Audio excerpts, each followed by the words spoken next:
ಶ್ರೀ ಮಹಾಗಣಪತೇ ನಮಃ. ಶ್ರೀ ಸರಸ್ವತ್ಯೇ ನಮಃ. ಶ್ರೀಪಾದವಲ್ಲಭ ನರಸಿಂಹ ಸರಸ್ವತಿ ಶ್ರೀ ಗುರು ದತ್ತಾತ್ರೇಯಾಯ ನಮಃ.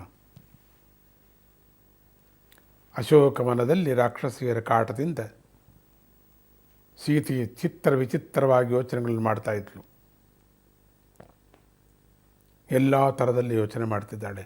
ನನಗೆ ಯಾಕೆ ಈ ಕಷ್ಟ ಬಂತು, ನಾನು ಏನು ಮಾಡೋಕ್ಕಾಗತ್ತೆ? ಈಗ ಆಲೋಚನೆಗಳ ಭಾರ ಹೆಚ್ಚಾಗಿ ಗೊತ್ತಿಲ್ಲದೆ ಅವಳು ತನಗೆ ತಾನೇ ಮಾತಾಡ್ಕೊಳ್ತಾ ಇದ್ಳು. ಕೆಲವರು ತುಂಬ ಬುದ್ಧಿ ಕೆಟ್ಟೋದಾಗ ಇದ್ದಕ್ಕಿದ್ದಾಗ ಅವರೇ ಮಾತಾಡ್ಕೋತಾರೆ.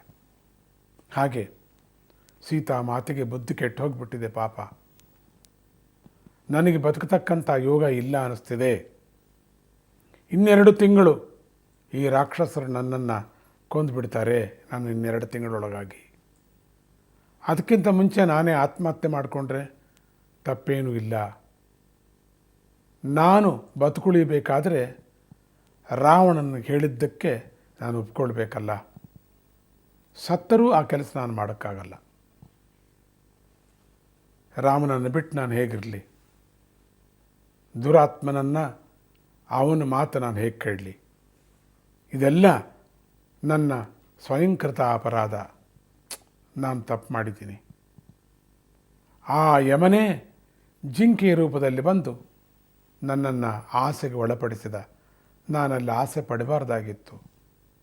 ಆ ಸ್ವರ್ಣ ಮೃಗವನ್ನು ಆ ಕಾಡಲ್ಲಿ ನಾವು ಇದ್ದಿರ್ತಕ್ಕಂಥವರು ಹಾಗೆ ಇರೋಕ್ಕೆ ಎಷ್ಟು ಬೇಕೋ ಅಷ್ಟೇ ಹಾಗೆ ಇರಬೇಕಾಗಿತ್ತು. ಸ್ವರ್ಣ ಮೃಗವನ್ನು ನಾನು ಯಾಕೆ ಅಪೇಕ್ಷೆ ಪಟ್ಟೆ? ಈಗಲೇ ಕೂಡಲೇ ತೊಗೊಂಡು ಬಾ ಅಂತ ರಾಮನಿಗೆ ಯಾಕೆ ನಾನು ಪ್ರೇರೇಪಣೆ ಮಾಡಿದೆ? ಲಕ್ಷ್ಮಣನ ಕಳಿಸ್ಬೋದಾಗಿತ್ತು. ಅಯ್ಯೋ, ಎಂಥ ಕೆಲಸ ಮಾಡಿದೆ. ಆಮೇಲಾದರೂ ಲಕ್ಷ್ಮಣನ ಕಳಿಸ್ಬೇಡ ಅಂತ ಅನ್ಬೋದಾಗಿತ್ತು. ಅದು 2 ತಪ್ಪುಗಳು ಮಾಡಿದೆ. ಮೊದಲನೇದು, ನಾನು ಸ್ವರ್ಣ ಮೃಗವನ್ನು ಬೇಕು ಅಂದದ್ದು. ರಾಮನನ್ನೇ ತೊಗೊಂಡು ಬಾ ಅಂತ ಹಠ ಮಾಡಿದ್ದು 2ನೇ ತಪ್ಪು. ರಾಮನಿಗೆ ಏನಾಗಿದೆ ನೋಡ್ಕೊಂಬ ಅಂದಾಗ ಲಕ್ಷ್ಮಣನಿಗೇನೂ ಆಗಿಲ್ಲ ಅಂದಾಗ ತಪ್ಪಾಗಿ ಹೇಳವನು ಹೊರಟಿದ್ದು 3ನೇ ತಪ್ಪು. ಎಂಥ ಕೆಲಸ ಮಾಡಿದೆ ನಾನು? ನನಗಾಗಬೇಕಾದ್ದೆ ಈ ಶಿಕ್ಷೆ, ನನಗಾಗಬೇಕಾದ್ದೆ. ಈ ರಾಕ್ಷಸ ರಾಜ್ಯದಲ್ಲಿ ನನಗೆ ವಿಷವನ್ನಾಗಲಿ ಕತ್ತಿಯನ್ನಾಗಲಿ ಯಾರು ಕೊಡ್ತಾರೆ? ಸಾಯುವುದಕ್ಕೂ ಕೂಡ ವಿಷವಿಲ್ಲವಲ್ಲ ನನಗೆ. ಎಲ್ಲಿಂದ ನಾನು ಬಿದ್ದು ಸಾಯಲಿ? ಯಾವ ಪರ್ವತ ಕಡೆ ಹೋಗಲಿ ನನಗೆ ಕಾವಲಿದ್ದಾರೆ.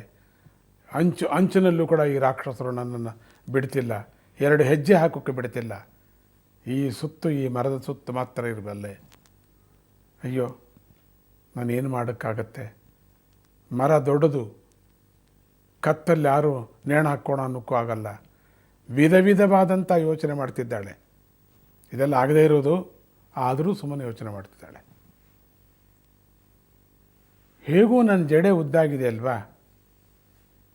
ಅಷ್ಟು ದೊಡ್ಡ ಜಡೆ, ಅಷ್ಟು ದೊಡ್ಡ ಕೇಸರಿ, ಅಷ್ಟು ಇರತಕ್ಕಂಥ ಕೂದಲು ಯಾರಿಗೂ ಇಲ್ವೇನೋ. ಅದರಿಂದ ನಾನು ನೇಣು ಹಾಕ್ಕೊಂಡ್ರೆ ಹೇಗೆ ಅಂದ್ಕೋತಾ ಇದ್ದಾಳೆ.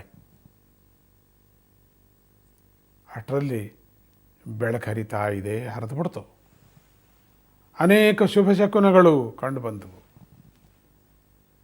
ಒಳ್ಳೆಯ ಸೂಚನೆಗಳು ಕಾಣ್ತಾ ಇದೆ. ಇವತ್ತಿನ ಸೂರ್ಯೋದಯ ಅತ್ಯದ್ಭುತವಾಗಿದ್ದಾನೆ.